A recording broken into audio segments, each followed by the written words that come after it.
Assalamualaikum warahmatullahi wabarakatuh.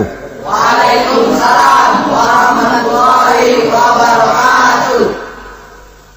Alhamdulillah wassalatu wassalamu ala sayyidina Rasulillah sayyidina wa maulana Muhammad ibn Abdullah wa ala alihi wa sahbihi wa mawala. La haula wa la quwwata illa billah, amma ba'du. Bapak-bapak, ibu-ibu, saudara-saudara kaum muslimin rahimakumullah. Pada pertemuan yang lalu sudah saya jelaskan bahwa hidup selalu berakhir dengan kematian. Apabila datang kematian menimpa seseorang, datanglah kiamat baginya. Itu yang disebut dengan kiamat kecil. Hakikatnya mati adalah perpindahan dari kehidupan di dunia ini menuju kehidupan di alam barzakh. Menunggu kita di alam barzakh sampai datangnya saat kiamat.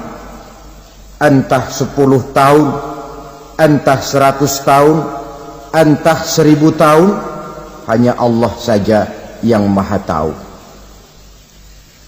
Adapun orang-orang beriman yang melakukan amal kebajikan dalam kehidupan di dunia ini, masa penantian yang lama di alam barzakh buat mereka sebentar saja. Tetapi bagi orang-orang kafir yang ingkar, yang tidak beriman kepada Allah, yang hidup di dunia cuma menumpuk-numpuk dosa, tentu penantian di alam barzakh akan merupakan waktu yang sangat lama. Bukankah dalam kehidupan kita waktu itu memang relatif? Contoh misalnya, bagi pemuda-pemudi yang sedang duduk asyik memadu cinta, waktu 4-5 jam saja rasanya cuma 4-5 menit, tenggelam oleh keasikan. Tapi buat orang yang berbaring di rumah sakit, meratap di balik-balik apa itu tembok derita kata lagu, di balik dinding-dinding penjara, sehari bagai seminggu, seminggu rasa sebulan, sebulan boleh jadi rasa setahun. Penantian yang sangat lama. Kapan kiamat itu akan datang? Ini rahasia Allah. Jangankan kita yang orang awam, baginda Nabi sendiri tidak diberitahu oleh Allah kapan kiamat itu akan terjadi.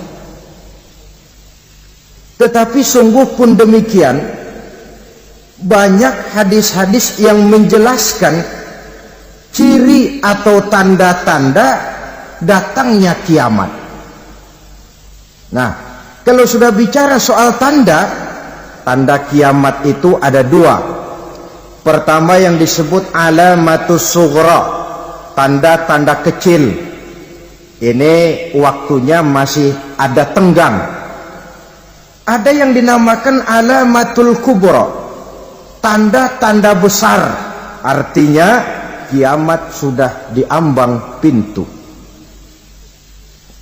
Apa tanda-tanda kecil dari datangnya hari kiamat itu? Misalnya kata Nabi, apabila ilmu sudah diangkat oleh Allah, artinya apabila ulama sudah banyak wafat, minat orang belajar agama berkurang, lalu kebodohan nampak merajalela di mana-mana, zina dikerjakan secara terbuka, minuman-minuman keras jadi kebanggaan, itu termasuk di antara tanda-tanda kecil terjadinya hari kiamat.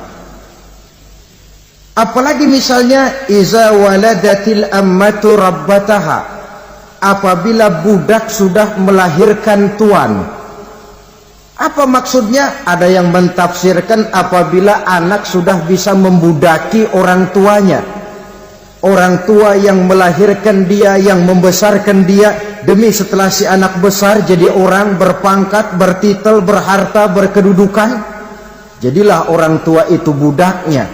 Sehingga sering dibilang kalau orang tua kaya, anak jadi raja. Tapi kalau anak yang kaya, orang tua sering jadi budak. Apalagi munculnya fitnah yang bergelombang, timbul perang antara dua bangsa yang besar, waktu berjalan terasa sangat pendek sekali. Itu merupakan tanda di antara tanda-tanda kiamat. Termasuk di dalamnya sulit membedakan mana laki, mana perempuan. Kan kalau tanda-tanda kayak begini sekarang sudah banyak kita lihat kan. Ulama banyak wafat, penggantinya sulit. Zina dikerjakan berterang-terangan, minuman keras jadi kebanggaan, banyak anak membudaki orang tuanya, sulit membedakan mana laki mana perempuan. Kadang-kadang dari belakang kita lihat perempuan bener, begitu kita colek nengok jenggotan.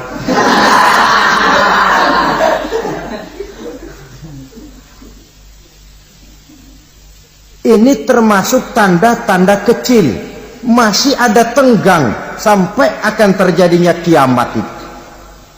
Nah, yang dimaksud dengan tanda-tanda besar, ini tanda besar artinya kiamat sudah di ambang pintu. Pertama, matahari terbit dari sebelah barat. Apabila matahari sudah terbit dari arah sebelah barat, tertutuplah sudah pintu taubat.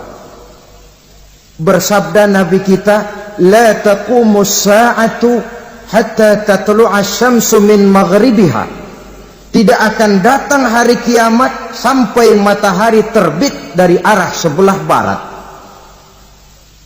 Fa iza tala'at, manakala matahari telah terbit dari arah sebelah barat, wara'ahan nasu, manusia banyak menyaksikan itu, amanu ajma'un, mereka pun lalu beriman.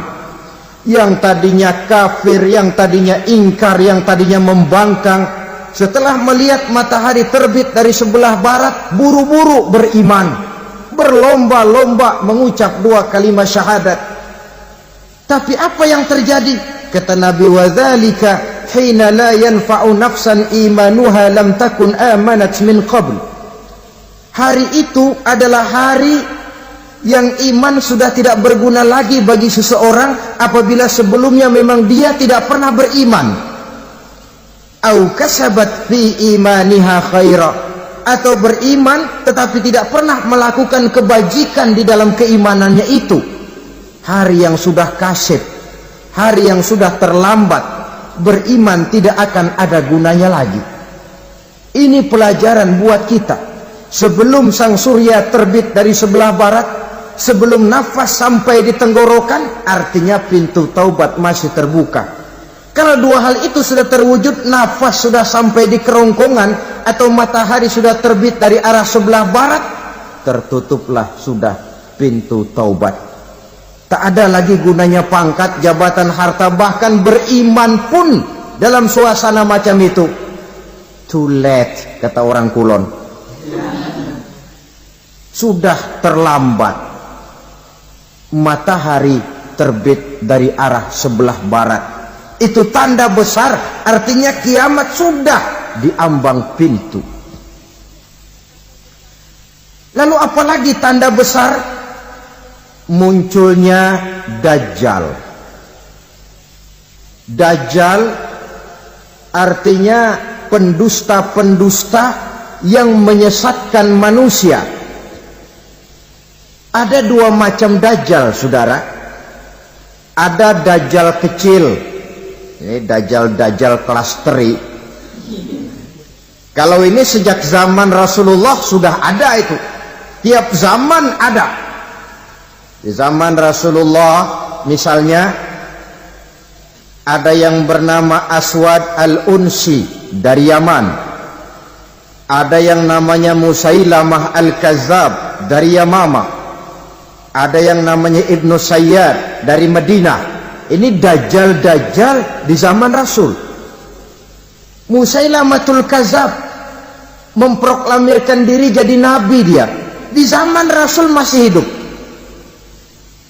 Ini dajjal zaman Nabi. Di zaman sahabat muncul dajjal-dajjal. Di zaman kita sekarang ini dajjal-dajjal pun gentayangan. Dajjal-dajjal kelas teri. Kerjanya mendustakan manusia, menyesatkan manusia, memalingkan manusia dari jalan yang benar dan diridhoi oleh Allah Subhanahu wa taala. Adapun yang merupakan tanda besar dari datangnya kiamat, dajjal-dajjal kelas kakap. Pembohong-pembohong besar yang menyesatkan masyarakat manusia berpaling dari jalan Allah mengikuti jalan mereka. Apa sih ciri dajjal itu? Kata Nabi dalam hadis Bukhari Muslim, innad dajjala, sesungguhnya yang namanya dajjal itu yakhruju, satu saat akan muncul mendekati hari kiamat. Wa inna ma'ahu ma'an, si dajjal ini membawa air, wanaran, dan juga membawa api. Dua simbol. Di tangan yang satu dia bawa air, di tangan yang satu dia bawa api. Wa ammal ladzi yarahu an-nasu ma'an fanarun, adapun yang orang banyak lihat air, hakikatnya adalah api. Yang dilihat api, hakikatnya adalah air. Oleh sebab itu, kalau api yang ditawarkan, ambillah air. Kalau air yang ditawarkan, pilihlah api. Maksudnya apa ini? Ini bahasa simbol, saudara-saudara. Dajjal bicaranya seolah-olah untuk kepentingan manusia. Menawarkan surga. Surga yang dia tawarkan hakikatnya neraka. Hai manusia, kalau kau mau bahagia, jangan dekat-dekat dengan agama. Sholat itu tidak efektif dan efisien, tidak produktif dari segi ekonomi itu. Menghadiri majelis taklim cuma buang-buang waktu. Tahajud, tasbih, tahlil, baca Quran, apa itu? Pekerjaan mubazir saja. Hidup ini cuma sekali, masa yang cuma sekali, manfaatkan dengan sebaik-baiknya. Mumpung, dibawanya sifat mumpung tetapi dalam pengertian yang sangat negatif. Bicaranya seolah-olah untuk kepentingan manusia, tetapi sebenarnya menjerumuskan manusia. Menawarkan air, tapi sebenarnya api. Menawarkan api, tapi hakikatnya air. Buat apa kamu sholat? Buat apa kamu bayar zakat? Buat apa kamu puasa? Surga yang dicanangkan Dajjal, hakikatnya neraka. Neraka yang digambarkan Dajjal, pada dasarnya adalah surga. Jadi memutarbalikkan fakta itu kerjaan Dajjal. Yang hak jadi batil, yang batil dibilang hak, yang benar jadi salah, yang salah malah jadi benar. Tuntunan disuruh jadi tontonan, tontonan malah menjadi tuntunan. Itu pekerjaan Dajjal profesinya. Zamannya Nabi Adam, Dajjalnya kan iblis. Betul? Betul. Apa sih gang kerayuan iblis itu? Allah setelah menciptakan Nabi Adam kan bilang, Adam, kau dan istrimu Hawa tinggal di surga ini. Seluruh fasilitas yang ada di surga persilahkan kau nikmati. Satu yang tidak boleh, jangan coba-coba dekati pohon khuldi. Dekat saja jangan, apalagi sampai memetiknya. Datang Dajjal yang namanya iblis ini. Adam, kamu tahu nggak kenapa tidak boleh makan buah khuldi? Ya nggak tahu, pokoknya saya dilarang. Bodoh kamu Dam. Khuldun artinya kekal. Kalau kamu makan itu buah, kau akan kekal di surga buat selamanya. Allah tidak kepengen maka dilarang kamu makan buah khuldi. Kalau kau ingin kekal di surga Adam, makan saja. Saya bicara begini ini untuk kepentingan kamu Adam. Ini kan ciri-ciri Dajjal. Bicaranya sih seolah-olah untuk kepentingan Nabi Adam, hakikat sebenarnya menjerumuskan Nabi Adam supaya ingkar dan melanggar larangan dari Allah Subhanahu wa ta'ala. Jadi setelah muncul Dajjal, timbul kekacauan-kekacauan di masyarakat. Banyak yang terpengaruh, terpedaya dan terpesona. Termasuk mereka yang memproklamirkan diri jadi nabi, mereka yang memproklamirkan diri jadi rasul di zaman sesudah Rasulullah wafat. Itu adalah Dajjal. Maka saya ingatkan, kalau di zaman kita sekarang ini ada orang ngaku jadi nabi, ada orang ngaku jadi rasul, biar bahasa Arabnya kental, Quran hafal, hadis ribuan hadis hafal, biar pakai serban sampai menyengser ke tanah, bahasa Arabnya fasih, tapi dia mengaku jadi nabi, jadi rasul, kita umat Islam wajib tidak percaya. Wajib untuk tidak percaya. Itulah Dajjal zaman kita sekarang ini. Tidak mustahil mereka datang mempengaruhi orang-orang awam supaya berpaling dari Rasulullah, mengikuti mereka. Nah, di akhir zaman nanti, mendekati hari kiamat, Dajjal ini muncul, Dajjal kelas kakap, menyesatkan masyarakat manusia untuk berpaling dari Islam, mengikuti seruan mereka. Apalagi di antara datangnya kiamat itu, tanda yang besar itu, turunnya Nabiullah Isa Al-Masih, putra Maryam. Menurut berbagai hadis yang sahih, Nabi Isa Al-Masih nanti akan turun lagi, tidak membawa risalah yang baru, tapi meluruskan risalah Islam ini yang telah banyak ditinggalkan oleh masyarakat. Bahkan ada hadis menjelaskan beliau akan membunuh Nabi, mematahkan kayu-kayu salib, lalu melaksanakan haji dan umrah mengikuti syariat Nabi Muhammad, bukan membawa agama baru. Menjadi semacam mujaddid, reformer, menyelamatkan manusia dari bisikan Dajjal. Bahkan ada riwayat yang menjelaskan bahwa Nabi Isa berhasil mengalahkan Dajjal, mengembalikan masyarakat manusia kembali kepada ajaran Islam yang datang dari Allah, dibawa oleh Rasulullah Sallallahu Alaihi Wasallam. Dengan kata lain, turunnya Nabi Isa bukan sebagai Nabi dan Rasul baru, tetapi mengikuti syariat Nabi kita Muhammad Sallallahu Alaihi Wasallam. Saudara hadirin, ibu-ibu hadirat yang saya hormati, kemudian apalagi di antara tanda-tanda besar akan datangnya kiamat itu? Keluarnya asap atau awan. Kata Nabi, inna min asrati sa'ah dukhanan yamla'u ma bainal masyriqi wal maghrib. Di antara tanda-tanda kiamat, munculnya awan atau asap yang memenuhi antara langit dan bumi. Ini pun diperkuat dalam surah Ad-Dukhan ayat 10. Fartaqib yauma ta'tis sama' bidukhanin mubin fayughshan nas hadza azabun alim. Bagi orang-orang yang beriman, mereka biasa-biasa saja. Tapi bagi orang kufur, datangnya asap dan awan ini merupakan azab yang kelewat pedih. Barangkali sedikit mendekati gambaran tentang azab yang pedih ini, saya ingatkan alam pikiran kita kepada peristiwa yang belum lama terjadi. Pernah dengar berita bocornya reaktor nuklir di Chernobyl, Uni Soviet? Pernah dengar? Nah. Bocornya reaktor nuklir di Chernobyl yang mengakibatkan ratusan bahkan sangat mungkin ribuan nyawa.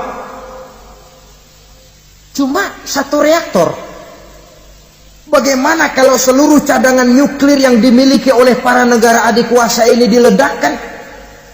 Bahkan yang konon menurut catatan, cadangan nuklir yang dimiliki bersama oleh Amerika dan Rusia sekarang ini sudah sanggup memusnahkan 6 miliar manusia.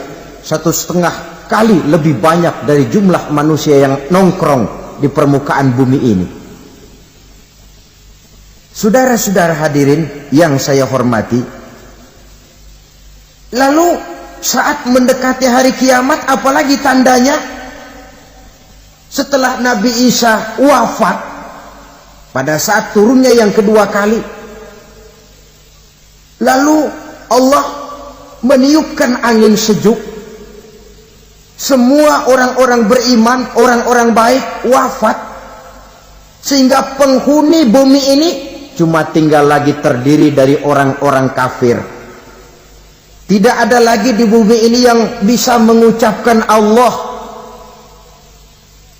Sehingga dalam hadis qudsi itu ada keterangan, innallaha azza wa jalla yaqulu li Israfil.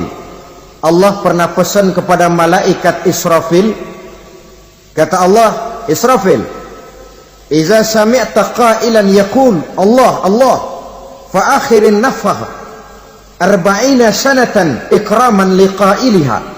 Hai Israfil, apabila kau dengar di permukaan bumi masih banyak orang yang mengucapkan Allah Allah, maka tunda sangkakala kiamat itu 40 tahun. Untuk apa? Ikraman liqailiha, menghormati orang yang mengucapkan Allah Allah itu. Wah, jadi karena sekarang masih banyak yang mengucapkan Allah, besar hatilah kita, masih jauh kiamat itu. Tapi jangan lupa, kiamat pribadi, kiamat kecil itu yang nggak kita sangka-sangka.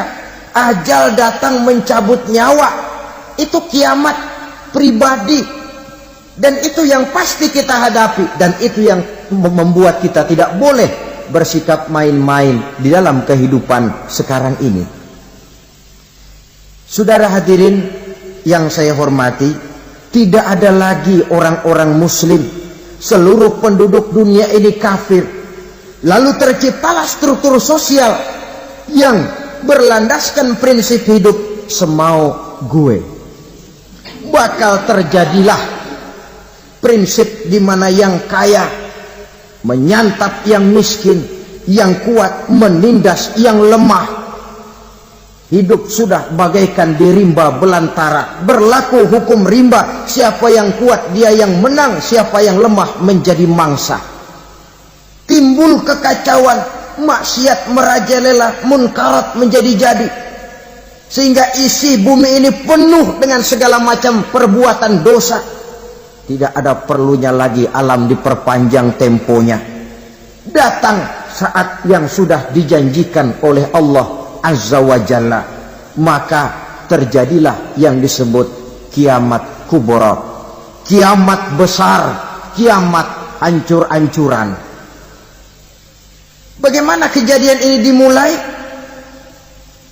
Dalam surah Az-Zumar ayat 68, Allah Subhanahu wa taala berfirman, wa nufikha fis-suri fasa'iqa man fis samawati wa man fil ardi illa man sya'allahu. Maka manakala ditiuplah sangkakala, terkejutlah seluruh yang ada di langit dan seluruh yang ada di bumi.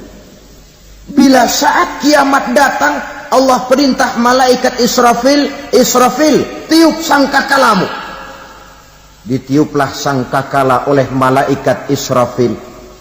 Yang akibat daripada tiupan itu, seluruh yang ada di langit, seluruh yang ada di permukaan bumi terkejut. Yang ada di langit siapa? Malaikat kan. Bayangin aja kalau malaikat kaget, apalagi kita. Terkejut seluruh makhluk yang ada di bumi, yang ada di langit mendengar suara sangkakala itu. Bunyinya tidak sanggup kita bayangkan dahsyatnya. ledakan nuklir, ledakan neutron, belum apa-apa ketimbang bunyi sangkakala malaikat Israfil ini.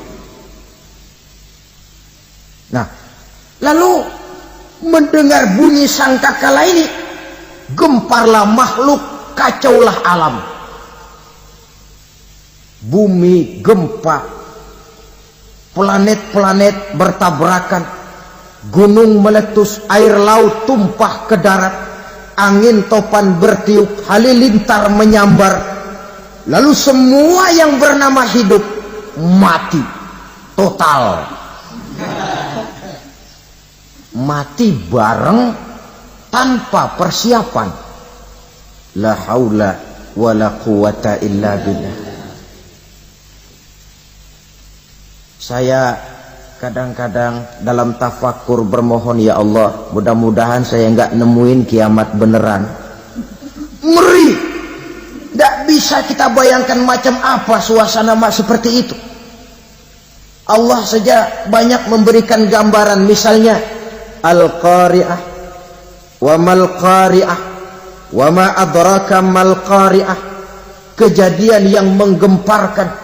Tahukah kamu apa kejadian yang menggemparkan itu? Yauma yakunun nasu kal farasil mabsus wa takunul jibalu kal ihnil manfus.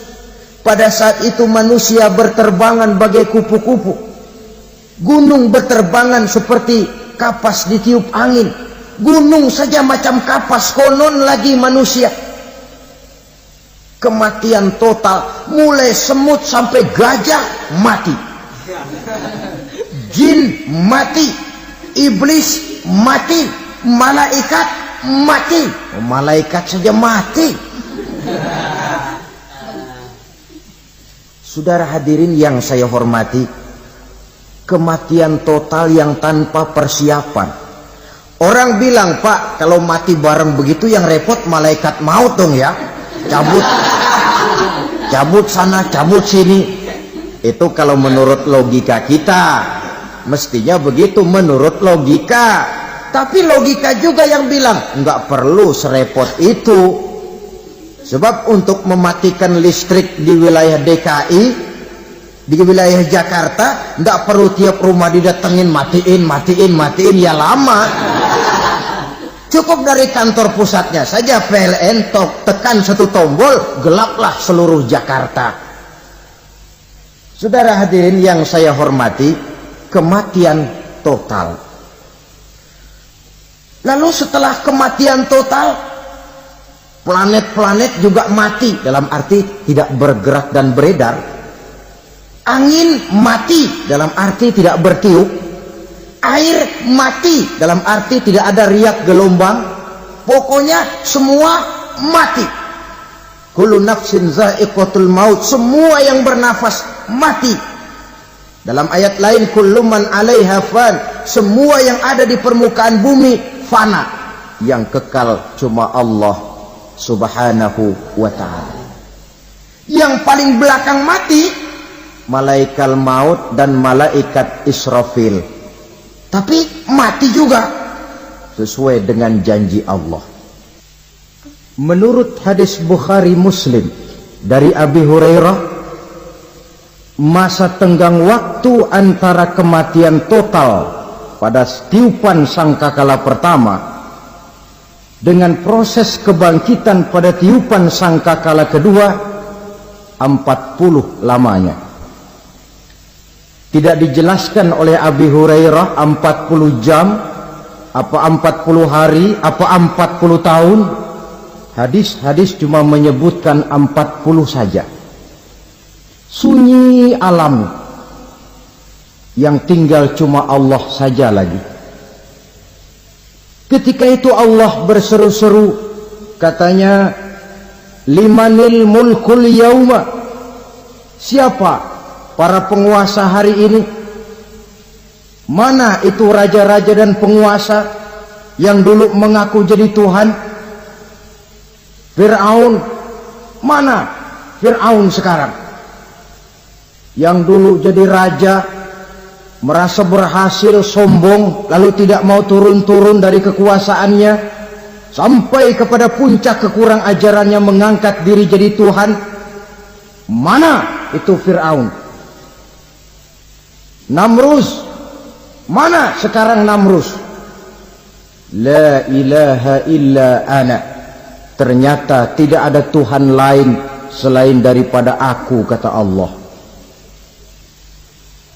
Proses kemudian, saudara-saudara, turunlah hujan dari langit.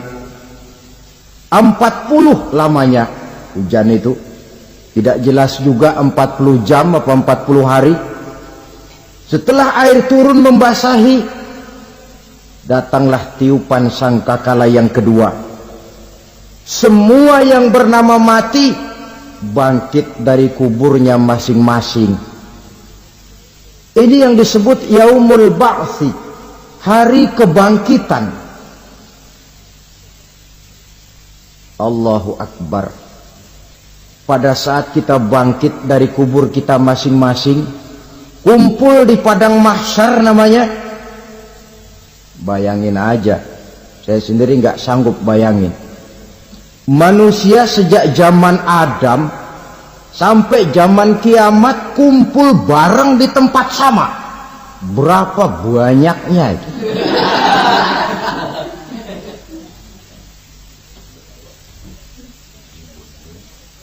Dan yang luar biasa menurut satu riwayat, pada saat bangkit itu, Masya Allah, roman muka kita berubah, disesuaikan dengan amalan kita waktu di dunia ini. Barang siapa yang waktu di dunia amalannya itu amalan tikus, di akhirat nanti dia bangkit dari kubur, mukanya seperti muka tikus. Gagah betul badannya, tapi mukanya seperti tikus. Kenapa? Amalannya waktu di dunia seperti amalan tikus. Apa amalan tikus itu? Suka ngegeragoti barang yang sudah disimpan rapi-rapi. Orang sudah simpan uang rapi-rapi, simpan perhiasan rapi-rapi, digeragoti oleh tikus. Maling-maling, pencoleng-pencoleng, koruptor-koruptor, itu nanti di akhirat nanti kita lihat mukanya seperti muka tikus. Oh, ini waktu di dunia suka nyolong, mukanya seperti muka tikus. Barang siapa yang waktu di dunia ini amalannya itu amalan macan, dia akan bangkit nanti mukanya seperti muka macan. Apa amalan macan? Macan itu amalannya menang-menangan. Orang yang mau menang saja nggak mau mengalah. Coba lihat di hutan, kenal hutan nggak? Di hutan, raja hutan di mana-mana pasti macan, betul kan? Betul. Padahal hutan belum pernah bikin pemilihan umum. Tapi macan tidak peduli ada pemilihan umum apa tidak, pokok saya raja. Sebab apa? Macan jadi raja itu bukan karena benar, tapi karena kuat jadi raja. Setelah dia jadi raja, rakyat hutan yang mesti dilindungi malah dimakan oleh raja macan. Kambing rakyat hutan dimakan oleh macan. Ayam rakyat hutan dimakan oleh macan. Itu nanti kita lihat di akhirat itu mukanya seperti muka macan, gagah betul. Lalu barang siapa yang di dunia ini amalannya itu seperti amalan anjing, nanti dia punya muka seperti muka anjing. Apa amalan anjing? Pertama, anjing itu kalau disuruh jaga rumah, dia tidak bisa membedakan mana maling, mana tamu. Biar yang datang maling, kalau bawa tulang, anjing kalem. Yang kedua, anjing itu akan setia kepada siapa saja yang memberinya roti. Siapa yang memberinya roti, itulah majikannya. Apa kata majikannya pasti dia laksanakan. Soal benar atau salah dia tidak peduli. Setelah anjing dapat roti, dia tidak punya pilihan lain kecuali bilang, abdi mah kumaha juragan wae ayeuna mah.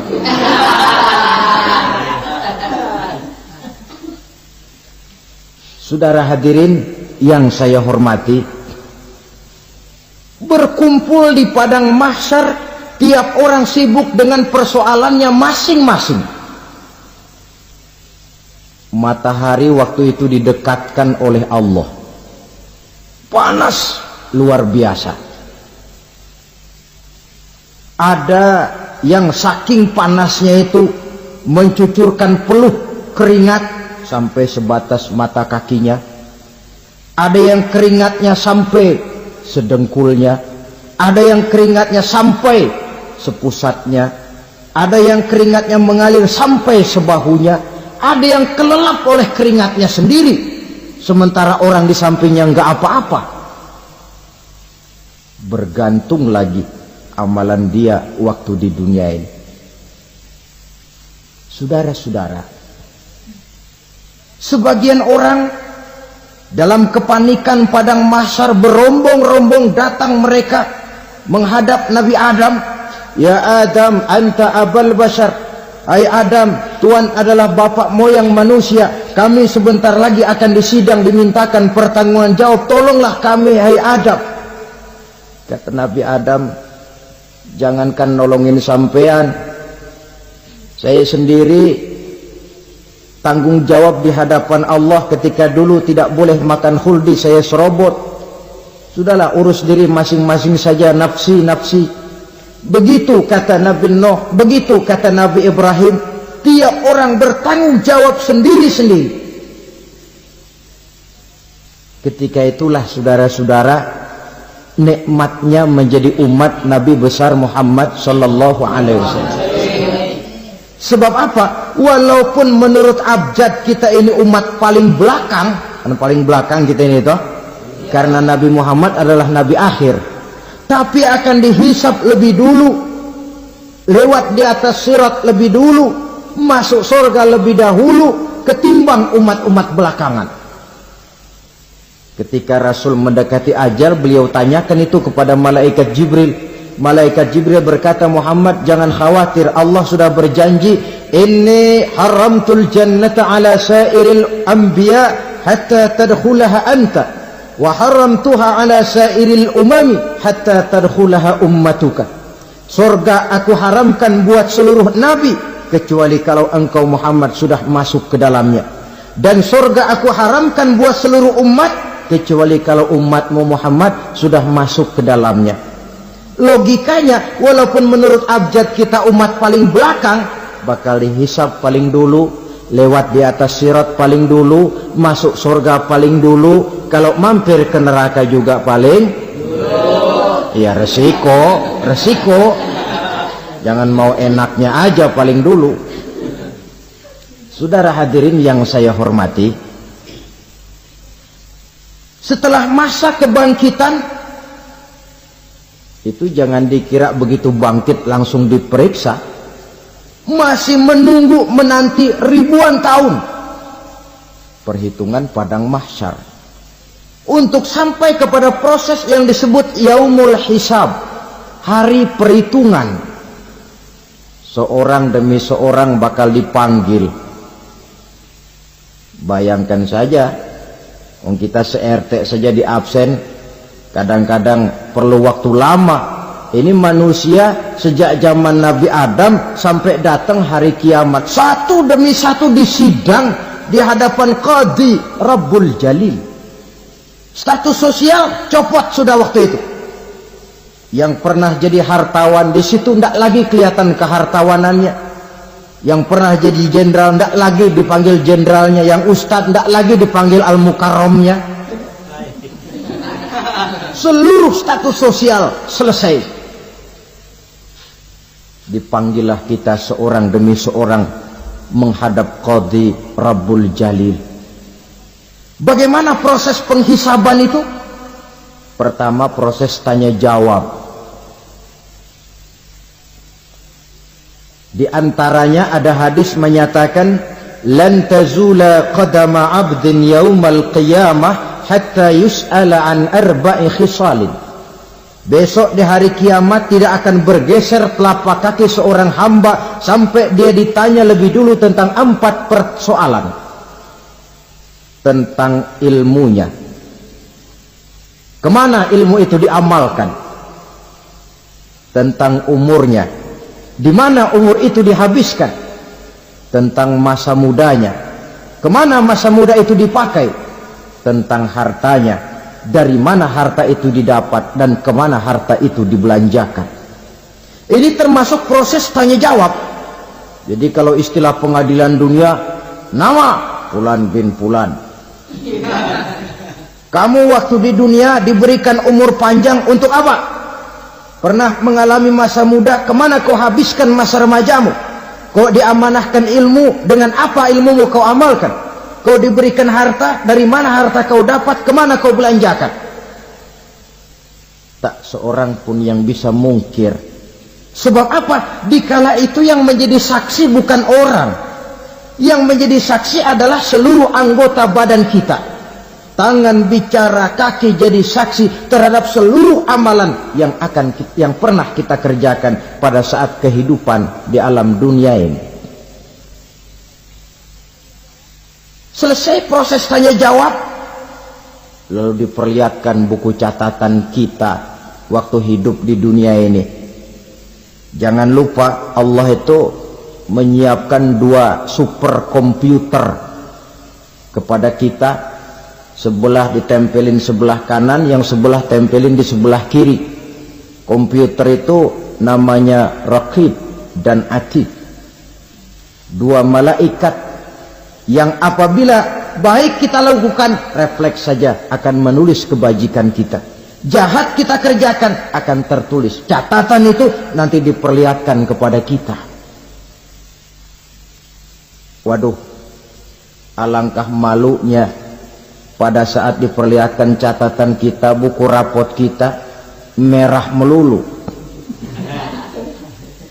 Barangkali diperiksa sambil diomelin, brengsek lo.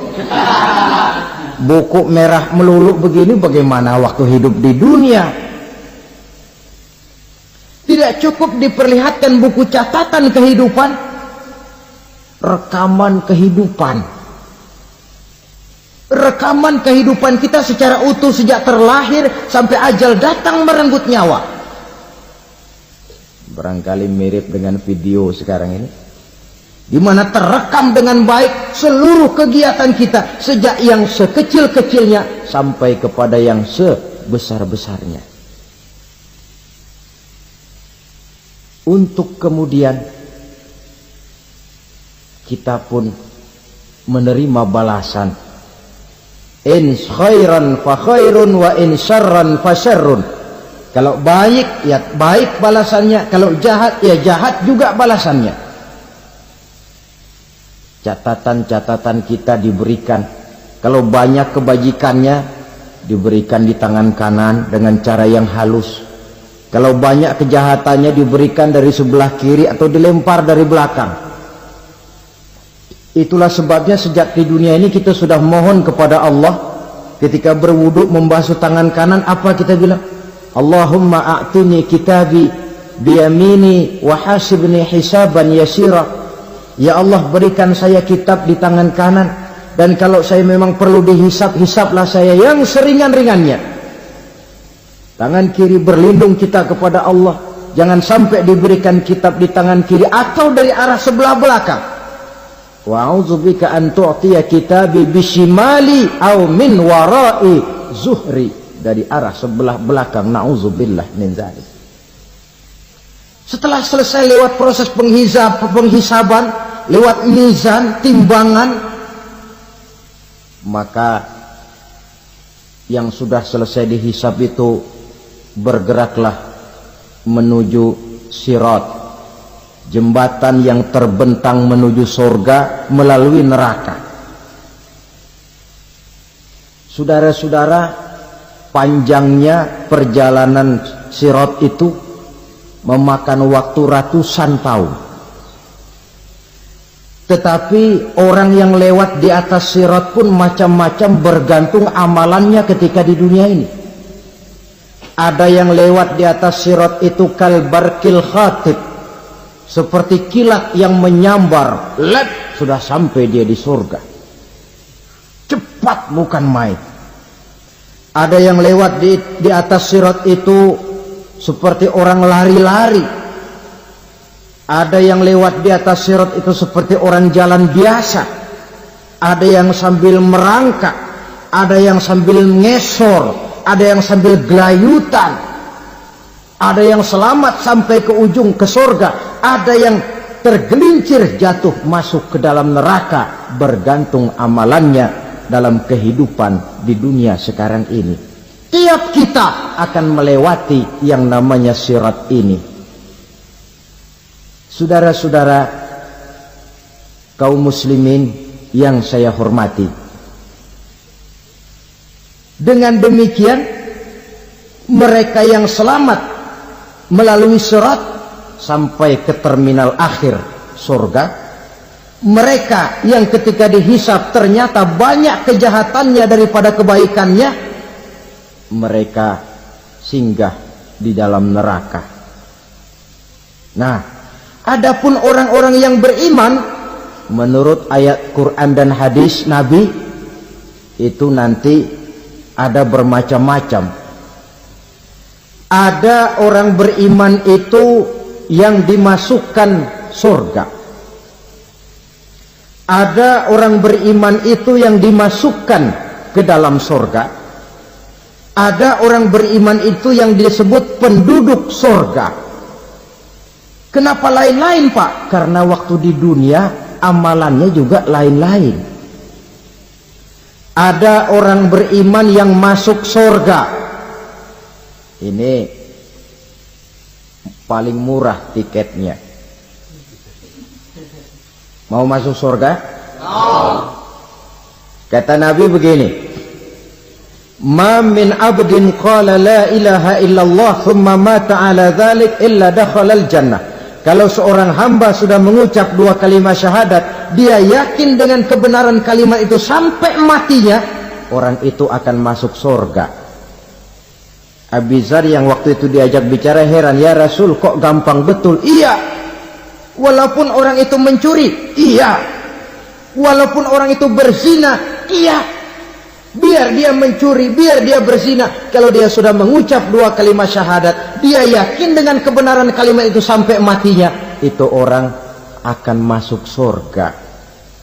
Jadi masuk surga cukup dua kalimat syahadat, yakin sampai mati, masuk surga. Itu perkara masuk. Tapi kalau pertanyaannya diterusin, masuknya kapan, Pak? Nah, ini lain lagi urusannya. Sebab ada yang masuknya itu langsung, ada yang mampir dulu. Di sana tempat cuma dua, kalau tidak surga, neraka. Mau ke surga tapi mampir dulu, yang mampirnya jelas di neraka.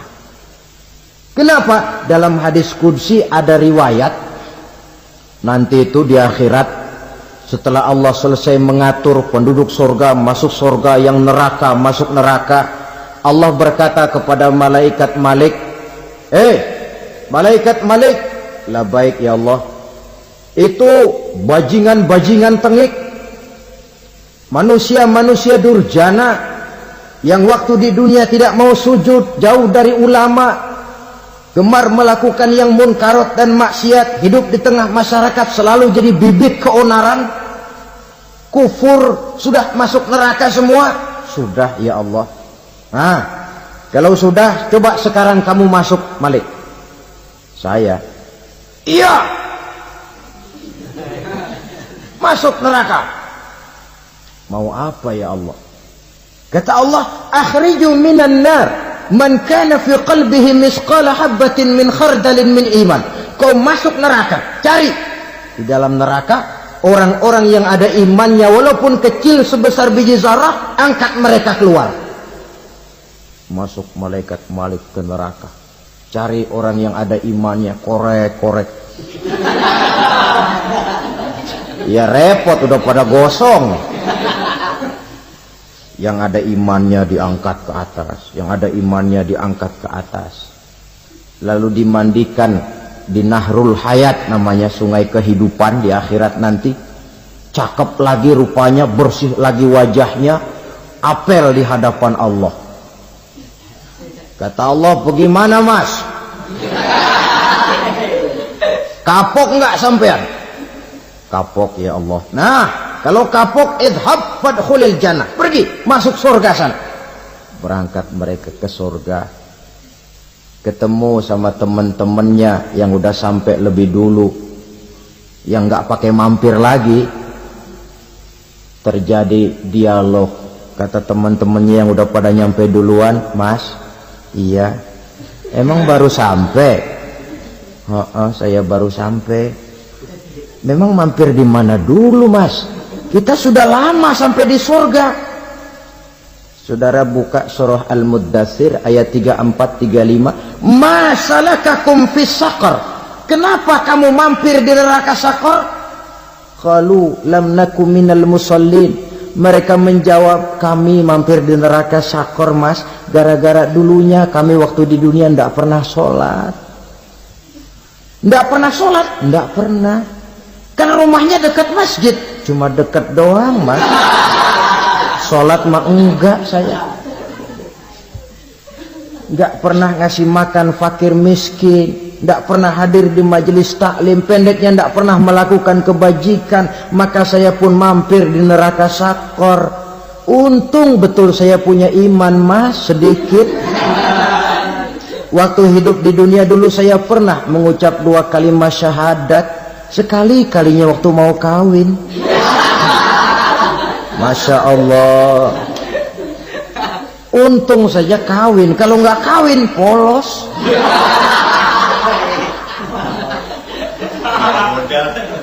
Itu juga pengulu sudah setengah mati ngajarin. Asyhadu alla, asyaduaan, asyaduaan.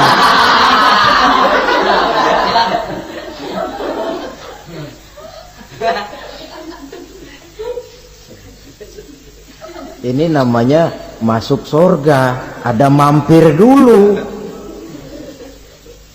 Ada pula orang mukmin itu yang dimasukkan surga. Namanya dimasukkan kan terima beres. Saya masuk ke rumah, jalan sendiri, cari tempat sendiri. Saya dimasukkan ke dalam rumah, terima beres, pokok ada di dalam, itu dimasukkan namanya. Nggak pakai mampir. Tapi tentu tiketnya lebih mahal ketimbang yang pertama tadi. Apa kata Allah? Innal ladzina amanu wa amilus salihat la ukaffiranna anhum sayyi'atihim wa la udkhilannahum jannah. Sesungguhnya orang-orang yang beriman kemudian beramal soleh, kami hapuskan segala dosa dan kesalahannya, kami masukkan mereka ke dalam surga. Lihat ayatnya, Allah yang memasukkan, kita yang dimasukkan. Tidak pakai transit, tidak usah mampir. Cuma tidak cukup syahadat, tidak cukup amanu, tapi diiringi dengan wa'amilus salih. Iman, amal. Tidak cukup syahadat, lalu dibuktikan dia sholat, dia zakat, puasa, lalu dia melakukan berbagai macam kebajikan. Ini yang menyebabkan dia tidak pakai mampir di tempat yang bernama Saqar. Lalu ada pula orang mukmin itu yang disebut penduduk surga. Wah, ini sudah VIP ini. Ashabul jannah, penduduk surga. Siapa mereka? Kata Allah, innal ladzina amanu summa istaqamu fala khaufun 'alaihim wa la hum yahzanun ulaika ashabul jannah hum fiha khalidun.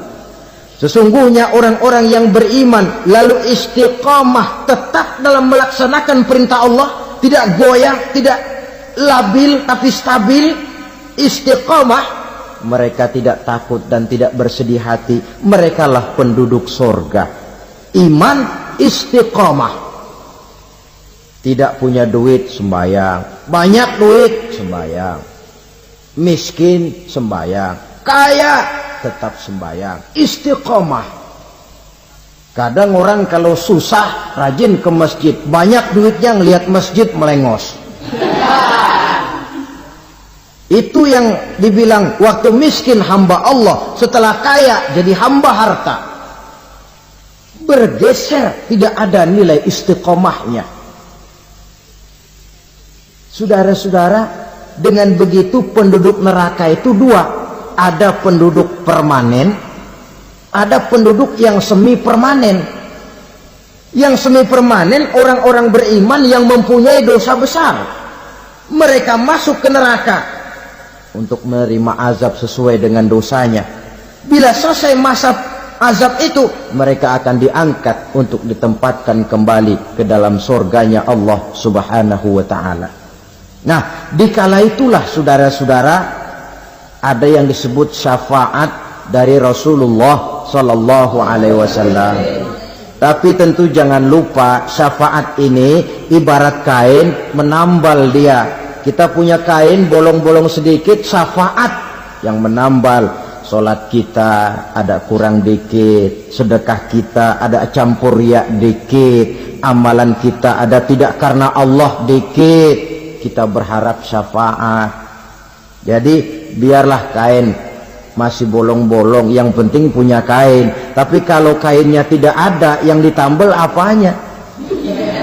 Sholat tidak, puasa tidak, zakat tidak, berharap syafaat saja, ya, terlalu berlebihan itu. Saudara hadirin yang saya hormati, apabila selesai proses penghisaban, proses penghitungan, maka dikala itulah manusia terbagi dalam dua kelompok besar.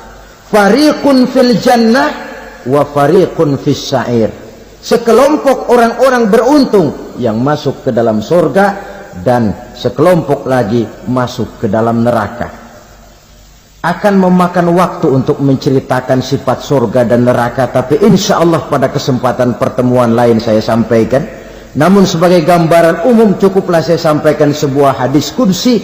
Allah jelaskan, a'dadtu li'ibadiyas salihin ma la aynun ra'at wa la uzunun sami'at wa la khatara fi qalbil bashar.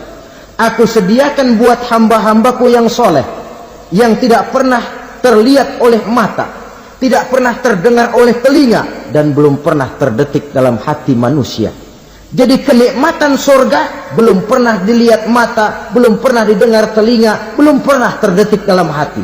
Pedihnya azab neraka belum pernah terlihat mata, belum pernah terdengar telinga, belum pernah terdetik dalam hati. Saudara hadirin yang saya hormati, oleh karena itu sebagai uraian akhir daripada kiamat ini, marilah sama-sama kita memanfaatkan hidup dengan sebaik-baiknya supaya jangan timbul penyesalan di hari kemudian nanti. Mudah-mudahan kita seluruhnya diselamatkan Allah dari azab neraka dan mendapat surga dan ridhonya. Sekian dan demikianlah pertemuan kita kali ini. Terima kasih banyak atas segala perhatian. Mohon maaf atas segala kekurangan. Usikum wa nafsi bitaqwallah. Wassalamualaikum warahmatullahi wabarakatuh.